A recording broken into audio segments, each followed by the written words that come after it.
General നരവനെയുടെ ഇനിയും പ്രസിദ്ധീകരിക്കാത്ത military clearance കിട്ടാത്ത പുസ്തകത്തിലെ രണ്ടു വരിയും പൊക്കിപ്പിടിച്ച് പാർലമെന്റിൽ ഉറഞ്ഞുതുള്ളിയ രാഹുൽ ഗാന്ധിയെ ഒരു മണ്ടനായി നിങ്ങൾ കരുതരുത്. ഇനി രാഹുൽ ഗാന്ധി മണ്ടനാണെങ്കിൽ തന്നെ അയാളുടെ പിന്നിൽ നിൽക്കുന്ന മാഫിയയ്ക്ക് ബുദ്ധിയുണ്ട് എന്ന് നിങ്ങൾ മനസ്സിലാക്കുക. ദോക്ലാമിലെ ചൈനീസ് അധിനിവേശത്തിന് എന്ത് ചെയ്യണമെന്ന് രാഷ്ട്രീയ നേതൃത്വത്തോട് ചോദിച്ചപ്പോൾ താങ്കൾ ഉചിതമായി തോന്നുന്നത് എന്ത് വേണേലും ചെയ്തോ എന്ന് ഒരു മിലിറ്ററി ജനറലിന് അനുവാദം നൽകുമ്പോൾ സാധാരണഗതിയിൽ കോർ കമാൻഡേഴ്സ് അർമാദിക്കുകയാണ് പതിവ്. കാരണം ഫുൾ പവർ സൈന്യത്തിന് കൊടുക്കുക എന്നത് അത്യപൂർവമായ കാര്യമാണ് ഭാരതത്തിൽ. കോൺഗ്രസ് നേതാക്കൾ അത് സ്വപ്നത്തിൽ കണ്ടാൽ പോലും കിടക്കപ്പായയിൽ മുള്ളും. അത്രയും ദുരിതമനുഭവിച്ച് കിടക്കുന്ന സൈനികർ പലപ്പോഴും പിന്നോക്കം വലിഞ്ഞ് ആത്മാഭിമാനം പണയം വെച്ച് സഹിച്ചു നിൽക്കുന്നത് പല രാഷ്ട്രീയ നേതൃത്വത്തിൽ നിന്നും ഇങ്ങനൊരു കമാൻഡ് കിട്ടാത്തത് കൊണ്ടാണ്. കിട്ടിയാൽ ചത്താലും മൊത്തം അടിച്ചണ്ണാക്കിൽ കൊടുത്തിട്ടേ ഇന്നത്തെ ഇന്ത്യൻ സൈന്യം തിരികെ വരൂ. ആ വിശ്വാസം മോദിക്കുണ്ടായത് കൊണ്ടാണ് മോദി എന്തു വേണേലും ഉചിതമായത് ചെയ്തോ എന്ന് പറഞ്ഞത്. പക്ഷേ നരവേന അത് തൻ്റെ തലയിലേക്ക് ഉത്തരവാദിത്തം ഇട്ടു തന്നു എന്ന രീതിയിലാണ് പുസ്തകത്തിൽ പറഞ്ഞിരിക്കുന്നത് എന്നാണ് പറയപ്പെടുന്നത്. സത്യമാണോ എന്നറിയാൻ പുസ്തകം ഇനിയും ഇറങ്ങേണ്ടിയിരിക്കുന്നു.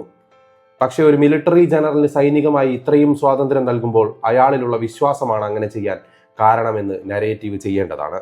പക്ഷേ നരവേനയുടെ അഭിപ്രായത്തിൽ രാഷ്ട്രീയ നേതൃത്വം ആദ്യം തോക്കുമായി ഇറങ്ങണമെന്ന ഭീരുത്വം നിറഞ്ഞ നരേറ്റീവാണ് നൽകിയത്.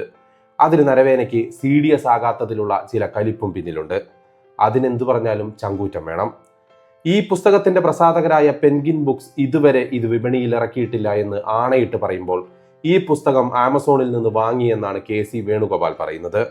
അങ്ങനെയെങ്കിൽ ഇറങ്ങാത്ത പുസ്തകം, അതും സൈനിക മേധാവിയുടെ പുസ്തകം ആമസോണിൽ വന്നെങ്കിൽ അത് അന്വേഷിക്കേണ്ടുന്ന ഒന്ന് തന്നെയാണ്. അതുമല്ലെങ്കിൽ കവർച്ചട്ട മാത്രം വെച്ചൊരു പുസ്തകം വെച്ച് ജനങ്ങളെ പറ്റിച്ചതുമാവാം. അങ്ങനാണെങ്കിൽ അതിന്റെ ലക്ഷ്യം മറ്റൊന്നാണ്.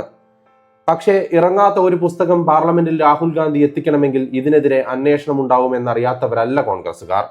അന്വേഷണം നടന്നാൽ അത് രാഹുൽ ഗാന്ധിയുടെ അറസ്റ്റിലേക്ക് കടന്നാൽ ആ അവസരം മുതലാക്കി ഒരു കലാപം തന്നെ ഉണ്ടാക്കി മുതലാക്കാമെന്ന് ഇന്നത്തെ കോൺഗ്രസ് ചിന്തിക്കാൻ എല്ലാ സാധ്യതയുമുണ്ട്.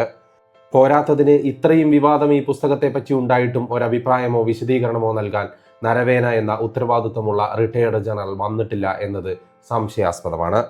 ഒരു പത്രക്കാരനും രാഹുൽ ഗാന്ധിക്കും കോൺഗ്രസിനും ഈ വിഷയത്തിൽ പുസ്തകം എഴുതിയ നരവേന എന്തു പറയുന്നു എന്നൊരു ചോദ്യമില്ല. പക്ഷേ ഇറങ്ങാത്ത പുസ്തകം രാഹുൽ ഗാന്ധിയുടെ കയ്യിലും എത്തി.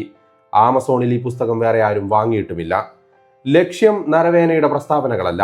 ഈ പുസ്തകം വഴി രാഹുൽ ഗാന്ധിയുടെ ഒരു അറസ്റ്റോ അല്ലെങ്കിൽ ചൊടിപ്പിക്കുന്ന ഒരു പ്രതികരണമോ ഗവൺമെന്റിൽ നിന്ന് കോൺഗ്രസ് പ്രതീക്ഷിക്കുന്നു.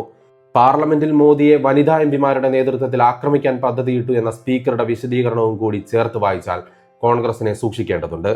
തിരശീലയ്ക്ക് പുറകിൽ കത്തുന്ന പന്തവുമായി ആരോ കാത്തു നിൽക്കുന്നുണ്ട്. രാജ്യത്തിന് അരക്കില്ലം പണിയാൻ അറിയുന്നവർ കോൺഗ്രസിൽ ധാരാളം ഇനിയും ബാക്കിയുമുണ്ട്.